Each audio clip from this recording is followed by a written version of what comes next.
Sa ating balita, napakadilim na naman ang kalangitan sa labas. Hindi po yan bagyo o low pressure area, kundi dulot ng thunderstorms. Ayon sa Pag-asa, kasalukuyan ito naapektuhan ng Metro Manila, partikular na sa may Marikina, Pasig, Quezon City at kalapit na lugar. Sa may Maragondon at Magallanes, Cavite, sa may Taal, Batangas, Zambales, partikular na sa may Cabangan at ilang bahagi na Rizal at maaari po yan magpatuloy sa loob ng 2 oras. Samantala, para sa buong Pilipinas, dominant weather system po ngayon ang Intertropical Convergence Zone dito sa may Palawan, Visayas at Mindanao. Tandaan na ang ITCC ay isang weather system kung saan nagmumula ang mga sama ng panahon na kalaunan ay nagiging bagyo.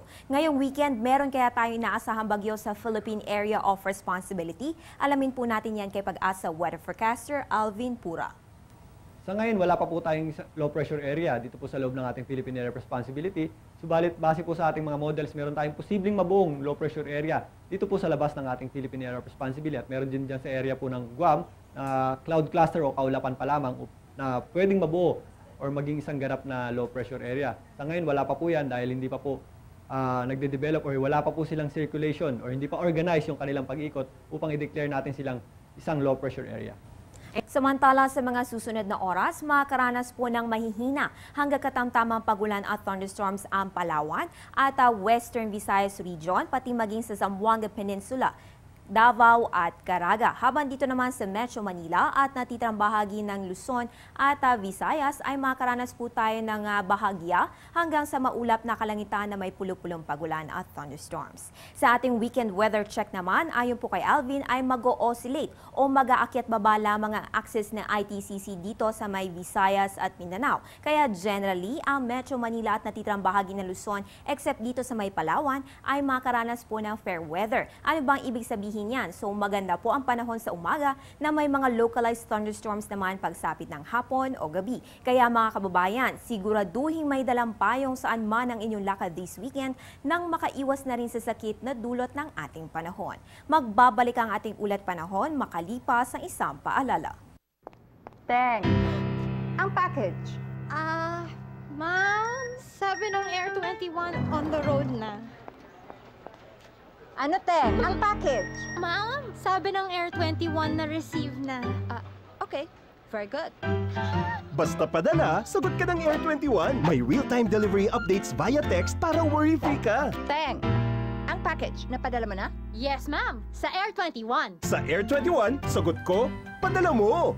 At dahil kasalukuyan tayo nakaranas ng thunderstorms sa ilang bahagi ng Metro Manila, na agad-agad naman natin naibalita at naibahagi via social media. Para sa inyong karagdagang impormasyon tungkol sa ating panahon, ano nga ba ang ibig sabihin ng mga terminong ginagamit ng Pag-asa kaugnay ng thunderstorms? Ipapaliwanag yan sa atin ni Pag-asa weather forecaster Alvin Pura. Nakataas na thunderstorm info, ito po ay nagsasabi na less likely or maliit po ang tsansa na meron tayong mabuong thunderstorms sa loob po ng 12 oras.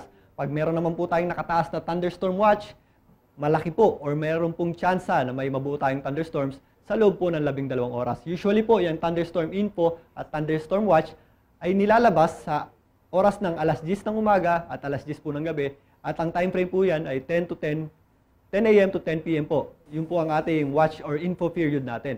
Subalit, pag meron na po tayong nakataas na thunderstorm advisory, meron na po tayong namataang thunderstorm na posible pong makaapekto sa mga babanggitin nating lugar or meron na pong thunderstorm na nakakaapekto sa mga ating babanggiting lugar.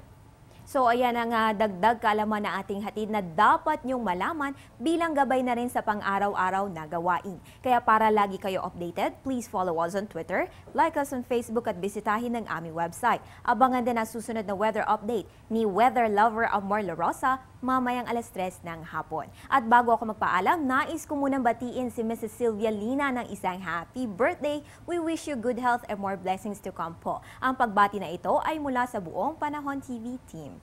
At yan ang latest mula dito sa Pag-asa DOST. Ako po ang inyong weather girl April Enerio para sa Telebisyon ng Bayan.